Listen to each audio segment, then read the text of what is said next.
In a dramatic display of military pageantry, North Korea's leader Kim Jong-un stood at the center of a grand ceremony in Pyongyang as North Korea unveiled a new nuclear-capable multiple rocket launcher. Pyongyang claiming the weapon is among the most powerful of its kind in the world. Held ahead of a major party congress, the event unfolded with meticulous choreography. Thousands of citizens waved small national flags as massive mobile launcher vehicles rolled into a grand plaza. Dressed in a black jacket, Kim Jong-un emerged to thunderous applause and ascended one of the launcher vehicles. And making a symbolic gesture of personal command, he took the driver's seat himself. According to the state-run media outlet, generally known as the KN-25 system globally, the weapon system features 600 rockets, double the diameter of those used in most traditional multiple rocket launch systems. Official reports claiming the rockets possess capabilities comparable to short-range ballistic missiles and are equipped with advanced guidance systems, nuclear warheads. The rocket launcher unveiled is an upgraded model mounted on a 4-axle launch vehicle with 5 launch tubes compared to the previous model's 4 tubes on a 4-axle vehicle. Kim Jong-un declared that no other nation has got this kind of weapon system. He asserts that the new launcher will completely change the role and conception of artillery accepted by modern warfare.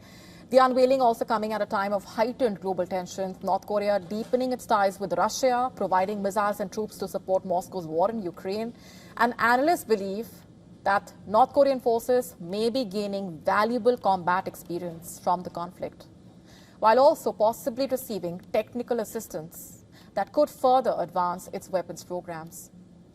And as the party congress approaches, the mighty display also serves multiple purposes. It asserts Kim Jong-un's authority amid succession rumors. It warns adversaries abroad, and it also shows Pyongyang's intentions to continue expanding its military capabilities despite international sanctions.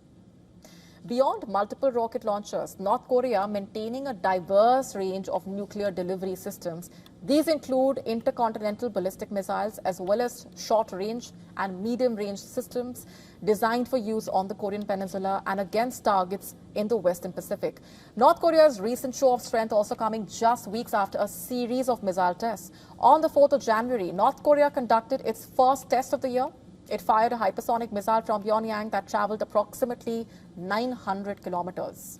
A second test on the 27th of January involved short-range ballistic missiles that flew about 350 kilometers.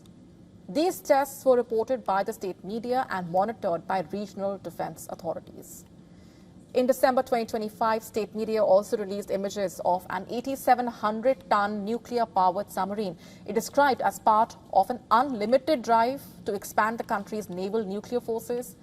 During a military parade marking the 80th anniversary of the Workers' Party, North Korea officially unveiled the solid-fuel intercontinental ballistic missile, which it called its most powerful nuclear strategic weapon. The missile is estimated by outside analysts to have a range of up to 15,000 kilometers, potentially putting the entire U.S. within reach.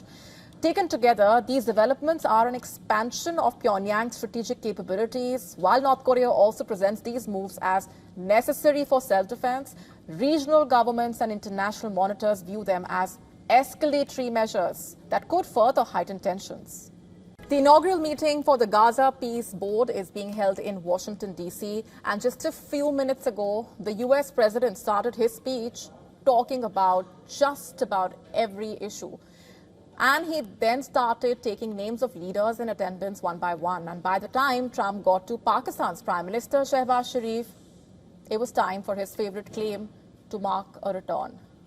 Trump repeated his remarks on calling both the countries with a, quote, 200% tariff threat, and one of the leaders, according to him, said no. Listen to this.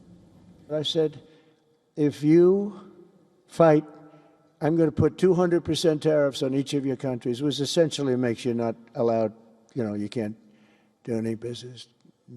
One of them, I won't say which one, said, no, can't do that. They both wanted to fight.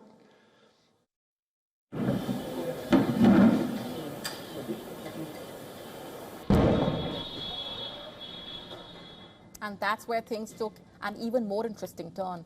Once again, Trump brought up the so-called jets shot down during the 4-day hostilities between India and Pakistan. Only this time, the number quoted by the US president was even higher than his previous claims. Yeah, a lot of them say, oh, well, they weren't fighting. They were fighting.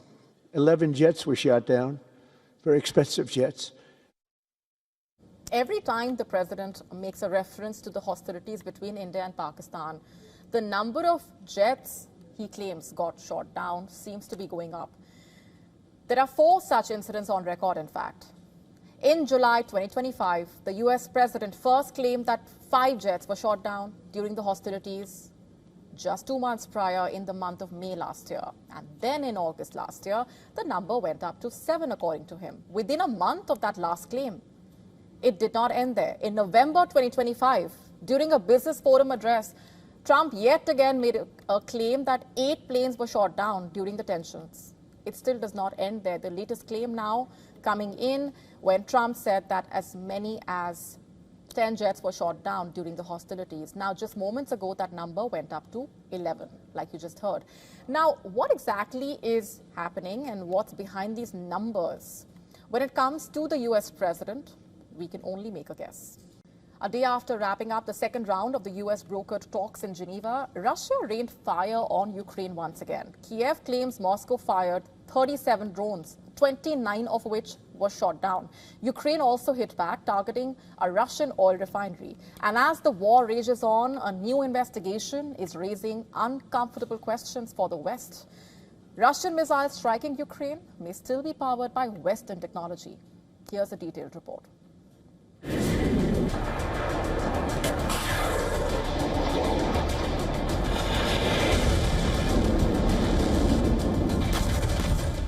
Missiles rain down.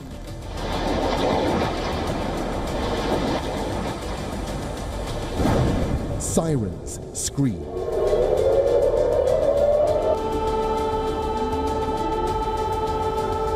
There is death and destruction.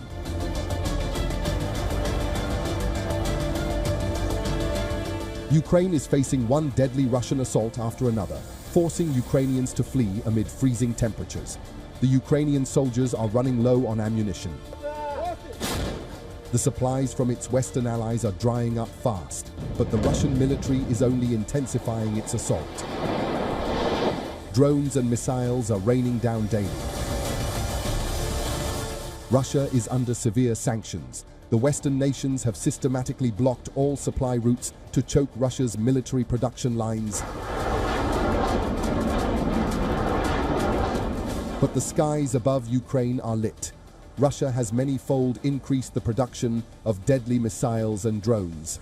So how is Moscow able to acquire the components needed to produce the missiles? A report by The Telegraph says a British-designed microchip has been found inside Russian missiles used in Ukraine. The report says between 2022-24, around 800 shipments of the British microchip landed up in Moscow, likely from North Korea and Hong Kong. These chips are mostly designed for everyday electronics.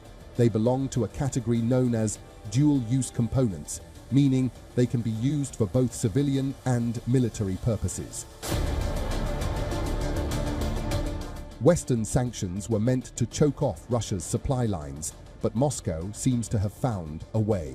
Its weapons industry is exploiting Western electronics to its advantage. Experts say Russia relies on a shadow network of middlemen, shell companies, and rerouted supply chains. And this isn't a one-off. Previous investigations have found hundreds of Western components. From the Russian Shade drones to Iskander and Kinjal missiles, Western microchips and processors have been found powering the Russian war machine. Modern warfare runs on microchips, guidance systems, navigation computers, targeting software, all rely on tiny microchips. Without access to these advanced electronics, Russia's missiles production would likely slow dramatically, which is why every chip matters. As the Ukraine war heads into the 4th year, Russia is transforming even off-the-shelf tech into a deadly weapon. Every supply route is now part of the battlefield.